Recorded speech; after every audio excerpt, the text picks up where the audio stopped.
is one of the things that I've been busy with. We're here at Spirit Dojo Legacy in Nottingham. New facility that I just opened up. Been a lot of hard work gone into this. It's been a long journey.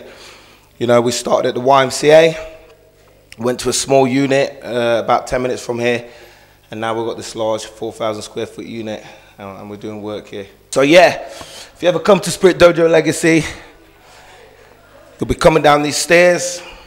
I'll see you there. So MVP, don't be trying to sneak in here, trying to sneak up on me, because I see you. You'll come through here. This is our little reception area here. Still work to do in the office, but we got a few staff members that are going to be working here. They'll look after you when you come in and whatnot. I'll just buzz myself through. Here we go. Here's the main workout area. I've just finished my workout, so my coaches are here. Got Coach Dave there, chilling. Coach Olivier over here. The main man, Rupert Smiley, getting his pump on. Yeah, so this is it. Like I say, a lot of hard work's gone into it. We've got like a little CrossFit area over here. I've got a running machine that we're still waiting on and a cross trainer. A few dumbbells, prowler. You got a bags. Shout out to Fight Lab for hooking them up. Little refreshments area that we're building up over here. We're going to start serving protein shakes, meal preps, all that kind of stuff. TV's already up, so you know it's non-stop fights, streaming, watching, studying, preparing. So yeah, I'll take you just around the back bit. Got a little mural that we're going to do. I've got a good local graffiti artist, Jamie, ATI Needham from Nottingham, is going to come and finish some work across that back wall. So we've still got a little bit to do there. Large matted area for your MMA, for anything really, your MMA, your jits, anything. We use this as our workout area when we do the public classes. This is where most people will be training at. A little further down, just a few random trophies. You know, I've got so many trophies, and obviously some of them are more valuable than others, but I brought a few down here to share with my customers so they can have a look at some of my achievements. I say the biggest one off here that I'm most proud of is probably the K1 trophy, because I always dreamed of getting one of these. I fought co-main event to Borkow, October 2014 in Thailand, and I won by decision, so I'm pretty proud of that one. A little bit of merchandise up there, Spirit Dojo. We've got more stuff coming, t-shirts, shorts, gloves, shin guards, MMA gloves, and you'll see some of the posters of the events I fought at. And if you zoom in the bottom corner right there, a couple bits down from me, you got one overhyped motherfucker in MVP who's trying his hand at boxing. Ha! Good luck with that. It's a large area. There's things we're going to add to it. We're going to do like, start doing some spinning classes just over there by the hardwood floor. Like I say, over here, we're going to build up more of the CrossFit area, get some plyo boxes in here, maybe even like a little strongman thing, start getting some Atlas stones and stuff for this area here. And just chain rooms, no showers, but, you know, you got a toilet. Everyone needs to take a shit or a piss. A sink so you can wash your hands in that. And a few benches, just put your bags in that one. So, yeah, this is one of many things that I've been busy with. You know, I've talked more than I normally do about the things that I do away from MMA. So, you know, one of my things is work hard, stay humble. So I don't want to go on about all the other stuff I've been doing. But I've been busy with some other business ventures and brainstorming for new business ventures. So I'm busy, but we're getting ready. As you know, we've got a fight coming up in September. Yeah, we've got a big fight. It's not the fight that everyone thought it was going to be, but that fight's going to happen. This fight, for me, is an important fight. You know, I'm going against a top 10 ranked fighter in Lorenz Larkin. He went 5 rounds with Douglas Lima. Gave a good show of himself. I wasn't impressed. It's taken a little while on signing his fight contract. Mine has been signed for a while.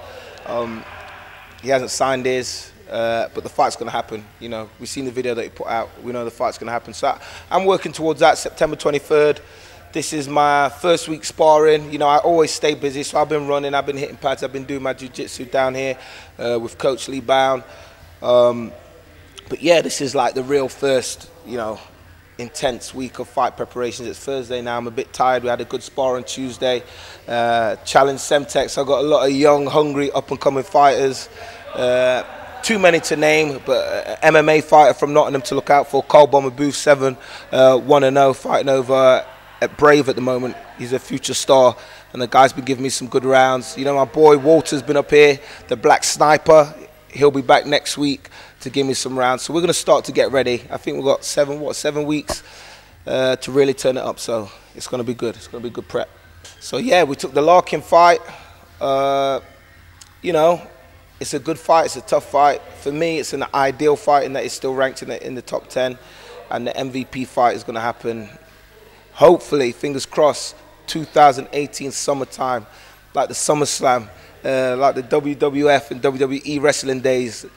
A big event for all the UK fans to look forward to, like a Royal Rumble, SummerSlam type shit. It's going to be interesting. Another thing why that made me sort of say, hey, hang on a minute. MVP was like, he's now the A side, I'm the B side, but the fight's not happening, and he wanted the fight to happen. So, you know, he doesn't swing as much power as he thinks he does. And I know he sits down with the bosses, Scott Coker, and talks. I sit down with the bosses and talk. But I can guarantee you I'm still the A side. I can guarantee you I'm still the A side, Mike. Doesn't matter what I do, I'm proven. You know, win some, lose some. I've been in there with the beasts. And you're going to get your chance to get in there with a beast 2018.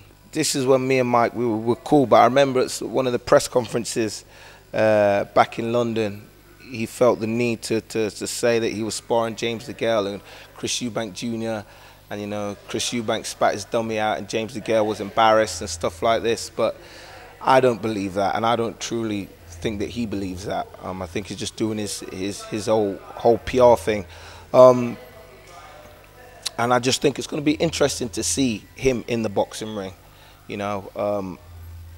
Yeah, and that's all I'll say. You know, I've always been a professional from the beginning. I looked at this sport from a professional standpoint, and I've done the sparring with professionals in each different aspect that make up the sport, but very rarely do I bring that to the forefront and say that I'm going to box, I'm going to do this, because I know what a hard sport boxing is.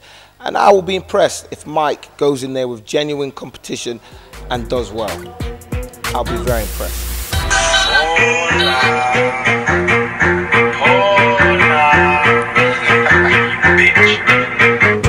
You're a straight disappointment.